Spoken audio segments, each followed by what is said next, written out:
আসসালামু আলাইকুম। ওয়ালাইকুম সালাম ওয়া রাহমাতুল্লাহি ওয়া বারাকাতুহু। ভাই ভালো আছেন? ভালো। তো আপনাকে আমরা ইসলামে ৩ টা প্রশ্ন করব। ৩ টা প্রশ্নের মধ্যে সঠিক ২ টি প্রশ্ন উত্তর দিতে পারলে আপনাকে একটা ছোটখাটো গিফট উপহার দেব। আপনি কি রাজি আছেন? রাজি ইনশাআল্লাহ। ইনশাআল্লাহ। তো আপনার জন্য ১ম প্রশ্ন, জান্নাতি মানুষের বয়স কত হবে? জান্নাতি মানুষের বয়স কত হবে? সবার সেম হইব। সেই বয়স দেওয়া আছে, নির্দিষ্ট বয়স দেওয়া আছে। বয়স বয়সটা তো মনে নাই। না পারলে আমি বলে দিব, সমস্যা নেই। চেষ্টা করেন, স্মরণ করেন।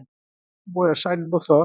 না, জান্নাতি মানুষের বয়স হবে ৩৩ বছর। ৩৩ বছর। ৩৩ বছর ৩৩ শিক্ষা অর্জন হলো। তো আপনাদের ৩৩ ২য় বছর। নম্বর প্রশ্ন, দাজ্জাল কোন ২টি শহরে প্রবেশ করতে পারবে না?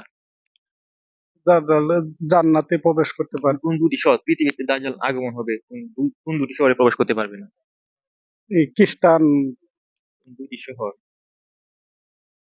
শহর এটা বলতে পারলাম। মক্কা আর মদিনায় ২টি শহরে দাজ্জাল প্রবেশ করতে পারবে না। দাজ্জাল দুনিয়াতে এসে কত বছর রাজত্ব করবে? এটাও বলতে পারলাম।